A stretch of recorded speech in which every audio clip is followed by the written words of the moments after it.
个 hello 吧。Hello， 美国人好。Look at that. All the lanterns have our family name on it. That's all the fattiness in the pork belly. Look at that. I've seen many big mansions that were once lived in by very rich, powerful people, but this is still by far one of the most luxurious and opulent. Oh yes, let's have some of this. Ooh, very flavorful duck. I'm standing outside of my apartment here in Penang, and just next to the building where I'm staying at is a very historical heritage building here. And apparently this building behind me is where one of the businessmen, one of the local Chinese businessmen in Malaysia, where he has met Dr. Sun Yat-sen, who is a very known, famous historical figure in modern China. He was the one who started the Republic of China by overthrowing the Qing dynasty in the early 1900s. And this is one of the shops owned by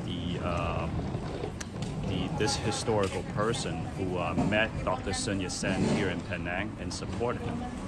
And there's a sign there over there in the pink that explains the history. And it's just kind of amazing to me that on this trip, starting in mid-October, since I've been in Taiwan and then in China, everywhere that I've been, I've seen history of Dr. Sun Yat-sen. And again, he's a very famous figure, but it's now has occurred to me that he's done a lot of traveling in his life in order to promote the revolution in China, to bring China into the modern age. And so what an inspiring historical figure. And I really actually, he's very relatable to me because just like him, I also love traveling. I love to be inspired, and I'm hoping to inspire other people. So how great is this? Everywhere that I'm going here now, including in Penang, I am now also seeing history of him. Okay, we're gonna take a walk over that way, and we're about to see some jetties. I believe these are little local piers by the seaside. They're actually named after many different Chinese families here, and one of those is a Chinese clan or tribe with my family's surname, the Zhaos. So let's go down there and check it out.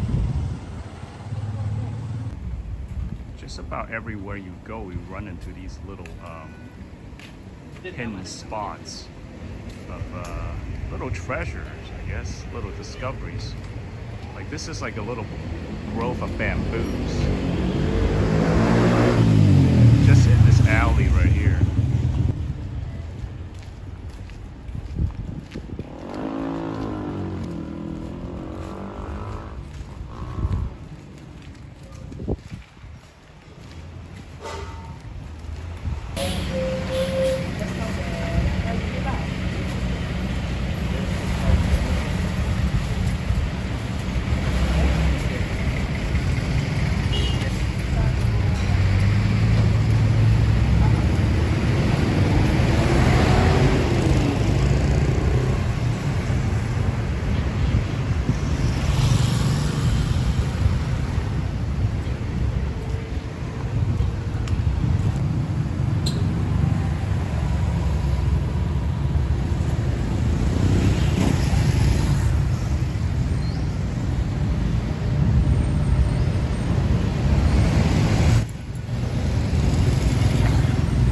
There's a temple worshipping the Sun Wukong, the Monkey King, which is actually the first time I've seen a temple dedicated to the Monkey King. He's usually not worshipped at a temple.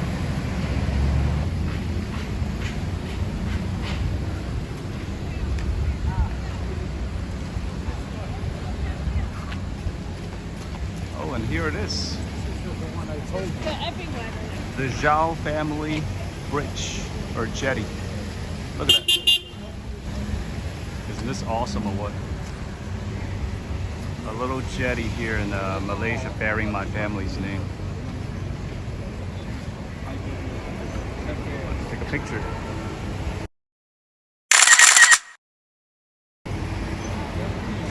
Go inside, check it out. Oh wow. This is very ornate looking. Look at that. All the lanterns have our family name on it. I love it.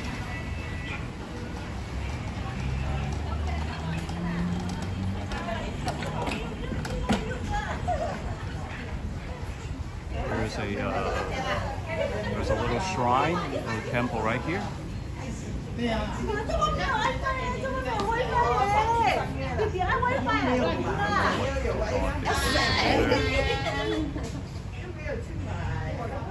Oh, I must make an incense offering here. I can't go about coming to our tribe's temple without an incense offering.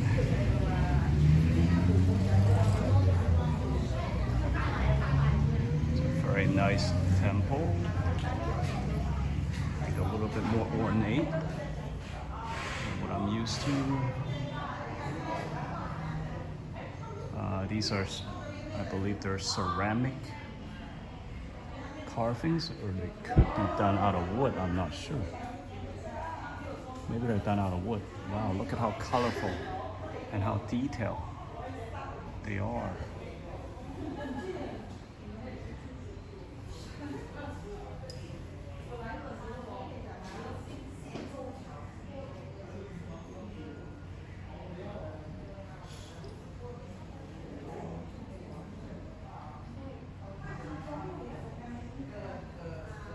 Those gold columns and decorations are super detailed and intricate.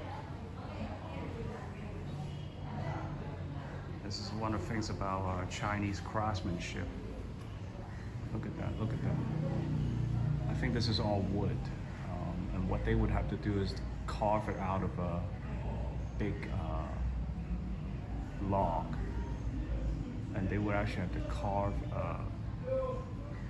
into the wood as well as inside wood. They actually have to hollow out the wood in order to make these carvings. And I've seen these throughout different clan temples in China. But this one is also very well done.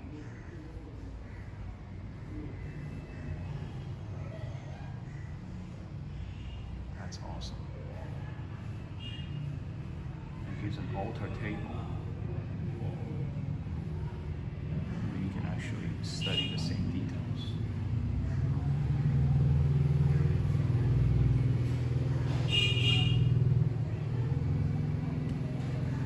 That's a qilin, which is a mythical animal in China. And I believe there's also a qilin. Fantastic. These are the guardians at the door. They are all so done on a wood carving.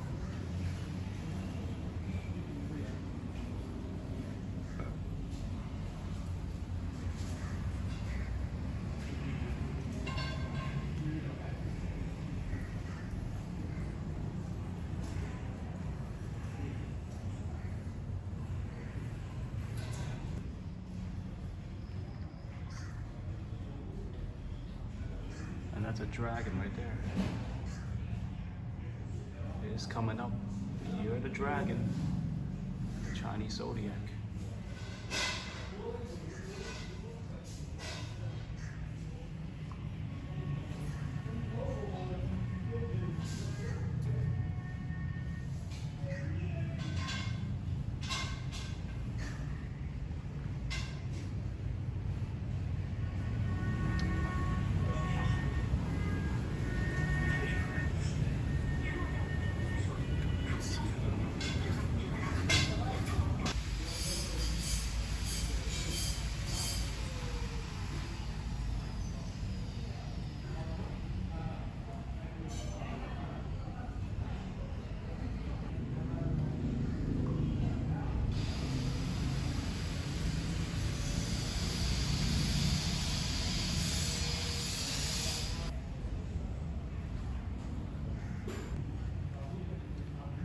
course, you would also do your money offering right here. I'm gonna make a small money offering to make sure our wishes all come true. There. So here's signage. It says it's a UNESCO World Heritage Site. It's first time I've seen something bearing our family name. He named the UNESCO World Heritage Site. That's pretty cool. That's really something.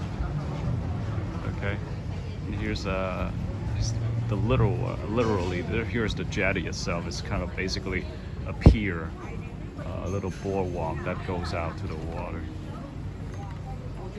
Right now there are shops on the side selling things.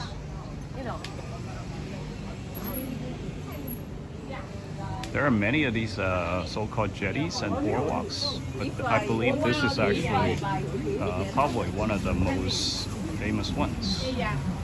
And as a Zhao or a Chew, which is how they say it here locally,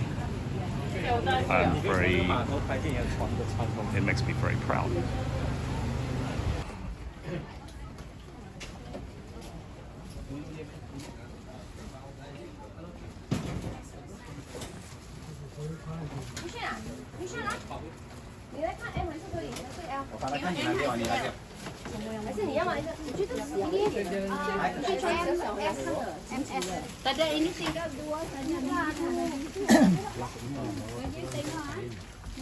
Thank you.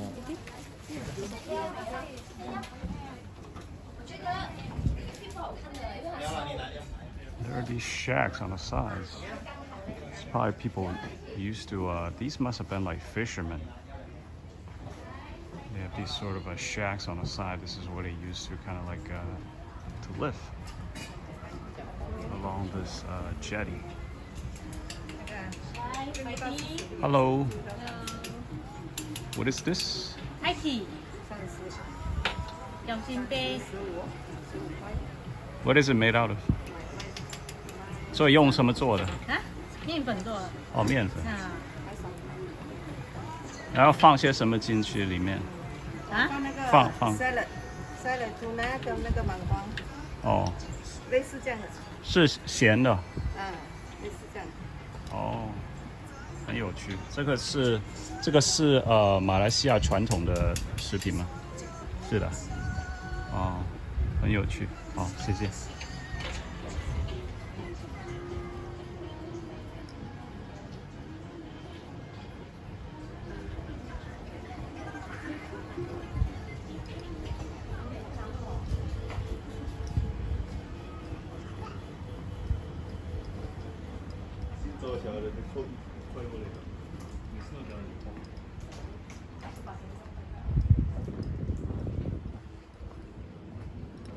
Well, here's the pier itself.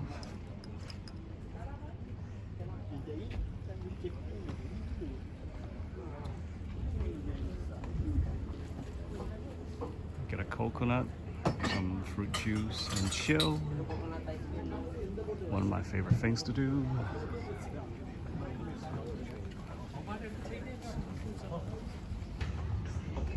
Oh, and a dragon boat. This is what they would have during a dragon boat festival.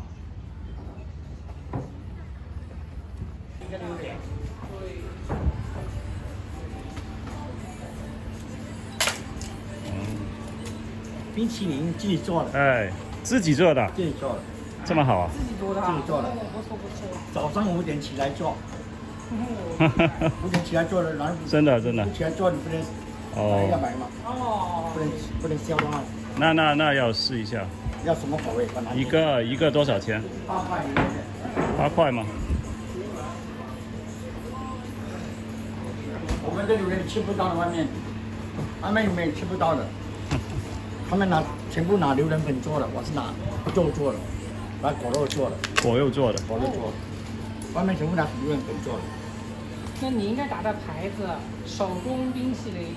哎呦，不用啦，别人都不知道，都是以为你是拿粉做的。客人可能已经很多了，对不对？吃得出的，很有名的。啊，哇，跟你们讲，我销量很大的。它是限量卖，你大家来买，它还做不来了。啊，我也来一个好。真的啊，马来西亚出生，马来西亚土生的周姓的人啊，对，哎，你不要忘记拿。哦好，你跟我们美国的周姓的人说个 hello 吧。啊 ，hello， 美国人好。马来西亚也是同姓的。马来西亚的华侨。对呀，很高兴认识你啊。应该不是华侨了，土生土长的。哎，对，你也是帅哥。可以啊，可以。老了。卖自己做的冰淇淋，好，大家喜欢的可以来这里试一下。好，谢谢。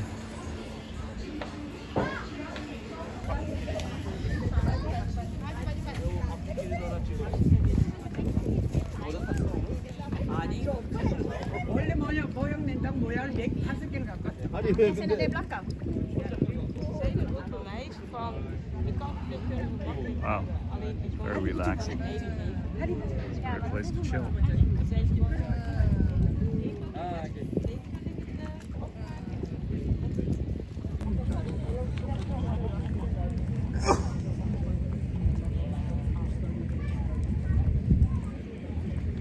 Just a man stirring ice cream.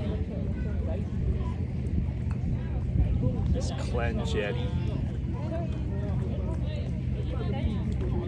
The sea, the dock, the boats.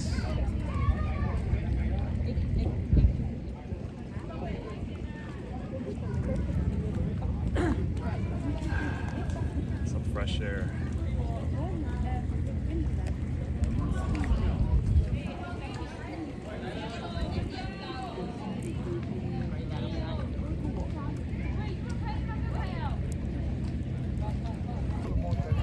So here we are at the tip of the pier, the jetty.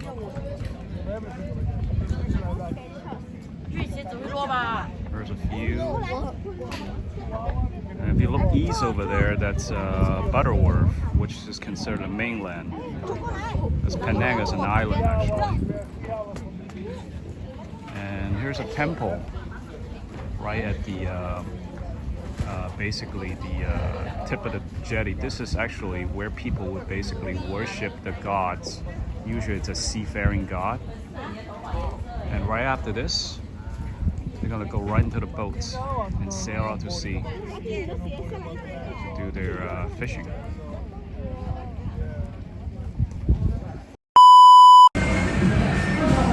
So I've just set myself down at the big noodle shop, the Chew Jetty noodle shop. And what attracted me here was the big bowls they got a display outside. My bowl is not as big. It's still a pretty big bowl though. So it's a big bowl of noodles, and it looks what it is ramen.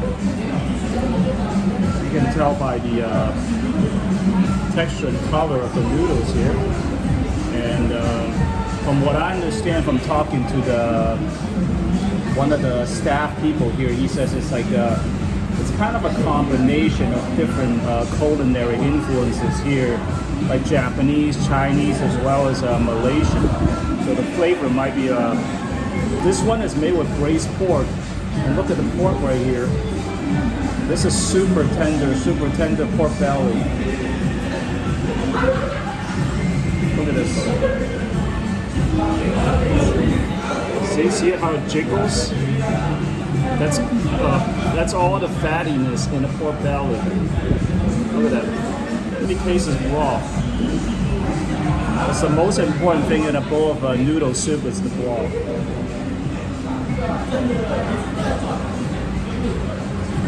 I would say the broth is actually closer to the wonton noodle broth, but it's more rich. So I'm guessing there's probably some pork bones or whatever that went into this. But it's not overly salty, which is good. It is flavorful.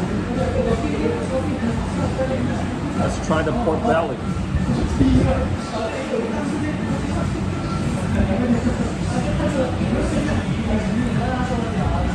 Oh wow, very tender. Yes, and it's a soy marinated flavor. Of course, wouldn't be a bowl of ramen or noodles without tasting the ramen.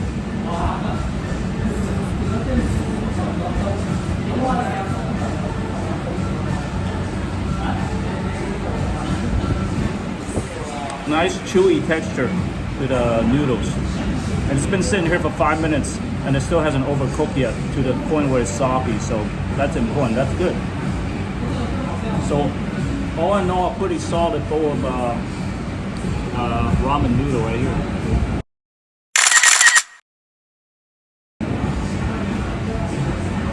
And I just took a picture of that big bowl over there. So what this place is known for, they'll serve this noodle. If you are 2 people ordering a noodle, they'll put it in a huge bowl, which is like twice the size of this bowl. So it's going to make it very Instagrammable. And behind me are pictures of people that have eaten noodles here and have taken a picture with the big bowl. They have it from all over the place. Like say like England or like Australia. Each wall is actually dedicated to people who've eaten it from each country. I guess there's Australia over here. I think there's a US above, maybe. So I'm a Zhao from the US, so I gotta have myself a bowl of the Chew Jetty noodle while I'm here. All right, cheers. So another observation that I would make about Southeast Asia in places like Vietnam or Thailand or here in Malaysia, and you'll see this in China as well, is that people do not make separate napkins for you to use when you go to a restaurant to eat. Usually they just use tissue paper. It's the same kind of tissue paper to use in the bathroom. So right here is a very good example. Here in this restaurant, you see literally this is a tissue paper dispenser on the wall, and it's placed at every table where the food is, because that is what they use. They do not make a separate napkin right here. So it does not mean that this is the bathroom. It just means that that's literally what you would use as paper for your table.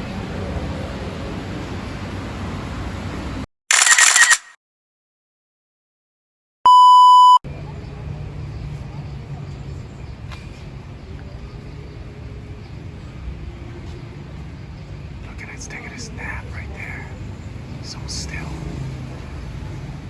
He's like a work of art. It's like, don't bother me. I'm taking a nap.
So let's take a look at this table.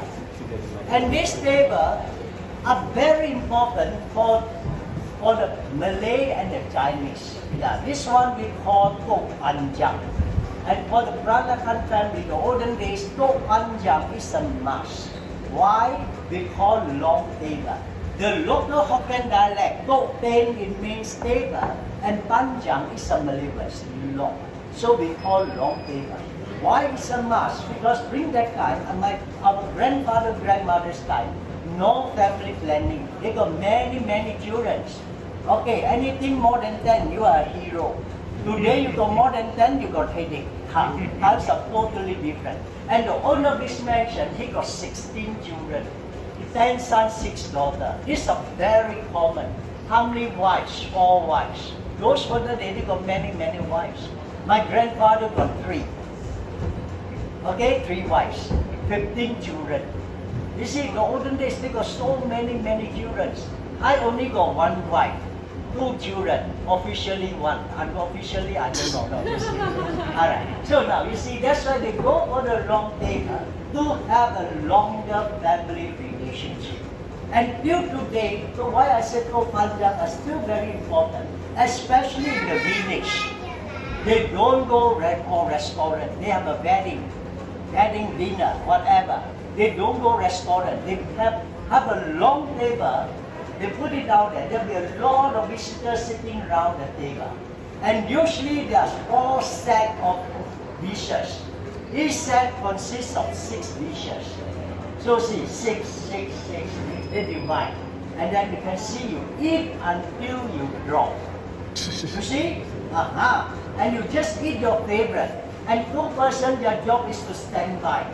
1 down here, another 1 down there. No more food, their job is to keep on topping up. You eat until you drop. And the kitchen, no more food, they will start to cook again. Fresh from the kitchen. Yeah, sometimes you go restaurant, some of the food you don't not to your taste, you don't touch. But this one, you eat your favorite food. So today, Tok Panjang are still very important. And I can see on my right, this room, this is where they smoke opium. Opium smoking are very common. And they use opium as painkiller. And after some time when they try it, they will get hooked into it. So opium smoking, those were the day, these are common everywhere. Very ancestral hall. And it was built in 1899. 4 years later, after they built the mansion, they built this ancestral hall. And today, the grandchildren, they sold the mansion over to my boss in year 2000, but they don't sell the ancestor. This is a private property. And today, they still come here to pay respect during the Chinese Qingming, All Souls Day, Chinese New Year, special occasion. They still come here to pay respect. And everything down here, original. We look at the figurine on my left and right.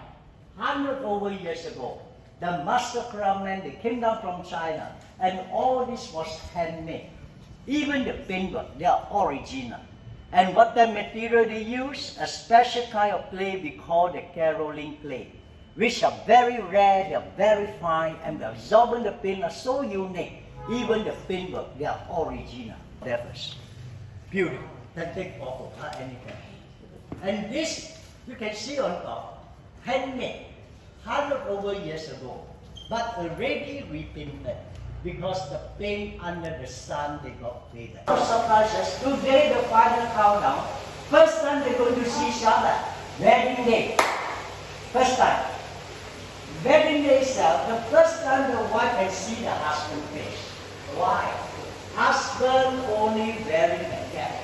His face are not covered. Oh, my husband so handsome, very happy. But the husband cannot see the face of his wife yet. A lot of suspect. Why? Because his wife wearing a headgear with a veil covering down the face. My younger days, people long, but today normal. 1 by 1 already gone. And see, these are very common those for today. And because of Dr. Sanya Sen, that's why today we don't see it anymore. Thanks God. All the beautiful photos out here. The Because everywhere you walk around, and it took the master craft 2 to 3 years to complete. Today, no one can do this anymore. And from our naked eyes, we can't see anything. I'm going to show you how it looks like. Yes, be careful, huh? This is the glass. Okay, so I'm going to slowly open it up and you can see. These are all feathers. This is crazy. Huh? These are feathers of the one strand by one strand. And it used golden frame to hold the feathers. A lot of gold. Okay, over here, take a look.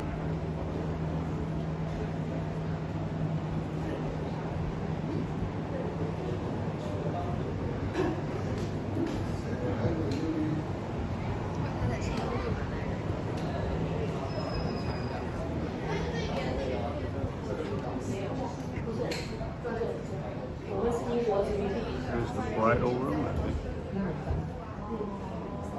它是哪个？在国内它是哪个省？中国广东的。广东的。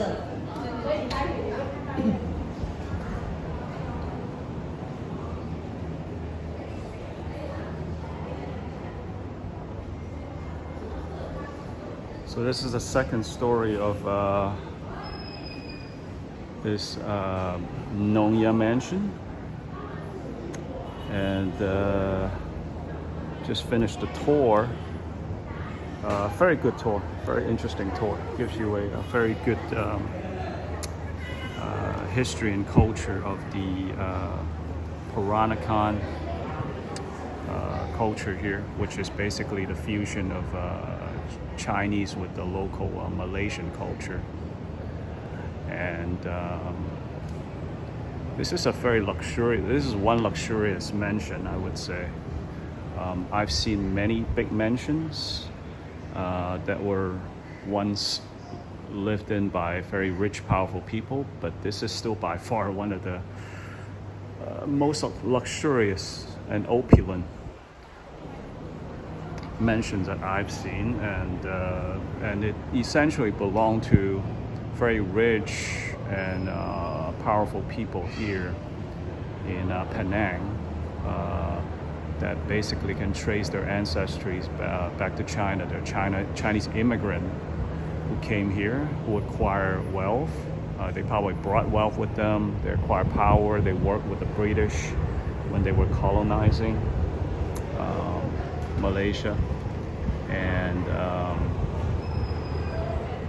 became very rich and powerful. And then you have the first generation of the Chinese immigrants who then intermarried with the local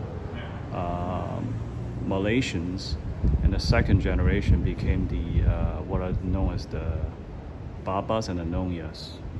The Nonyas are the female, and the Baba is the male inheritant. Those are the chickens that he was talking about. Here's the wedding chamber. So very impressive.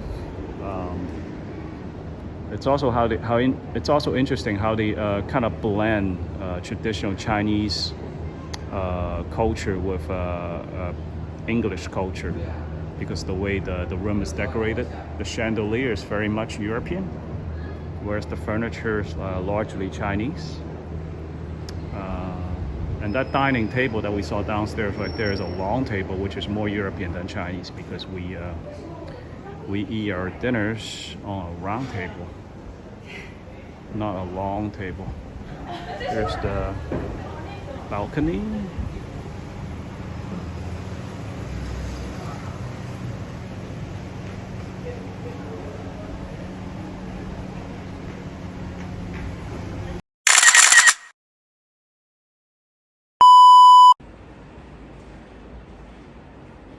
It's a rainy early evening around 6:20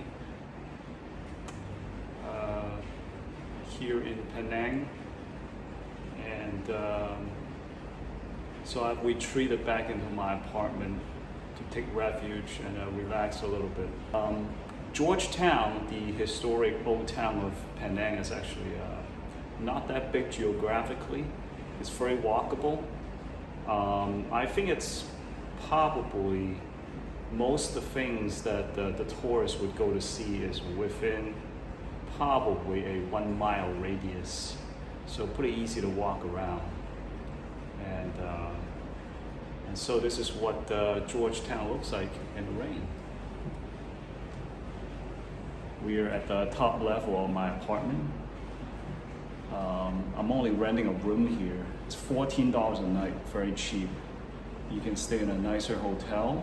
It'll cost you maybe over $100 US, but this serves my purpose pretty well. I think Penang's left a memorable impression on me because the way the different cultures blend themselves here, the Chinese culture, Indian culture, local Malaysian culture, and it's turned this wonderful mix of local architecture, history, cuisine,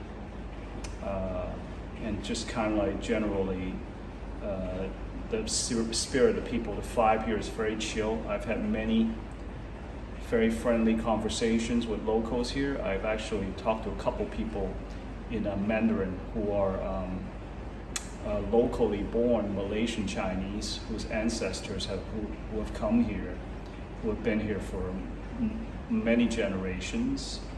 And it's a little bit of the same story as the Chinese people that have moved to America. But except here it's got more of the Southeast Asian vibe. It's very chill, very relaxed. People are very friendly. And yeah, it's pretty cool. I'm barely scratching the surface here, but it's very relaxed.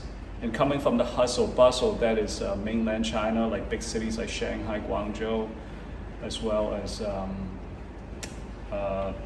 Saigon, Bangkok, which is completely chaotic and crazy in some ways, but also very lively and vibrant.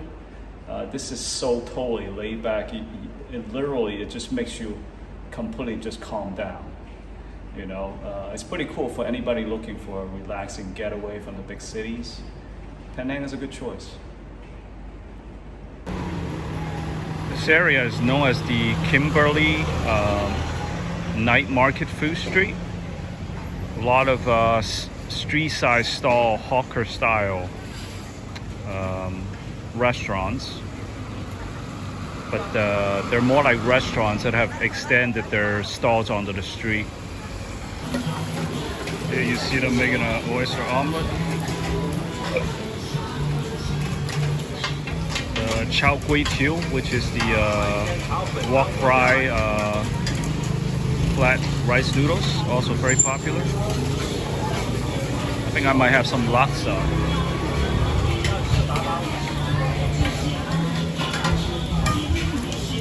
你好，好，这个 laksa 是4块， 10块钱。没有，你要知道多少钱？我想吃个小的吧，可以我再吃一些其他的东西。可以。你要加春卷吗？那你现在做这个东西吗？是。我做的是人家的。哦，是怎么样的？它是点了沙点这些东西配料。是配这些其他东西？对对。就是虾饼啊、炸豆腐这些东西啊。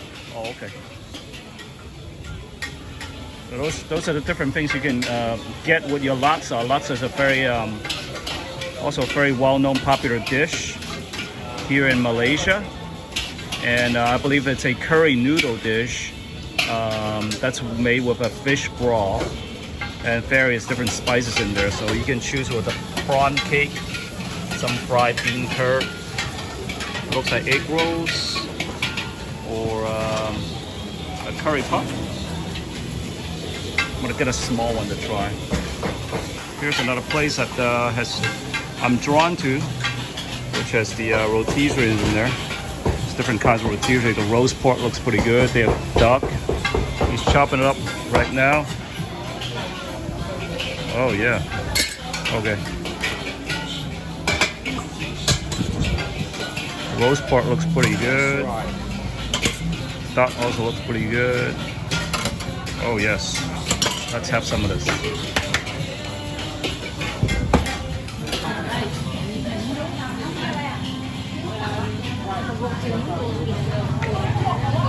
guys over here just got themselves a whole lot of food.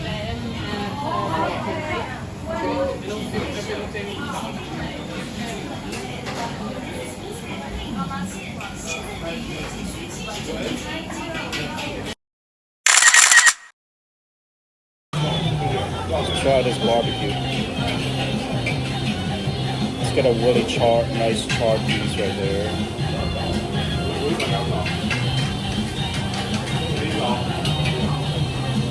Oh.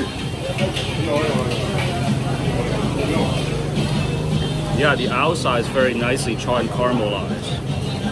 With the, I put quite a bit of sugar on this, which is why it gets that crispy caramelized flavor. It's barbecued very well. It's got some crispy bits on it too. It's very nice, the roast pork.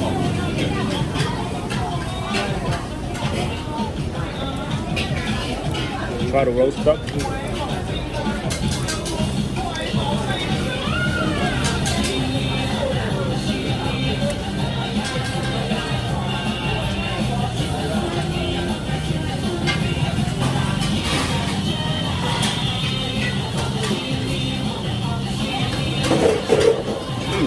Ooh, very flavorful duck. Duck itself is very flavorful, and the skin is almost has almost been completely charred. This is more charred than the Cantonese style of barbecue that I eat mostly in the Guangdong province.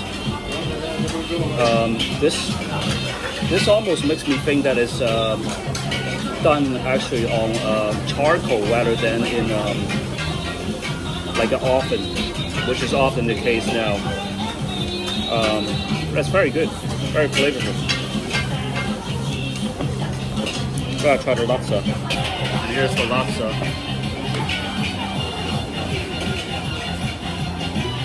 The soup has a very rich seafood fish flavor to it. It's a little bit spicy. So it's definitely got tomatoes, spices in there, seafood flavors. It's pretty flavorful.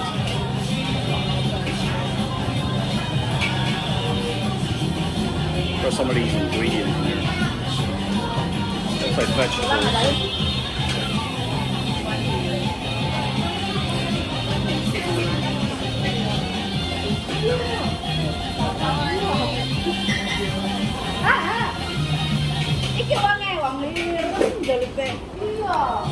The noodles got a little bit of a glutinous and a little bit of a gelatinous texture to it.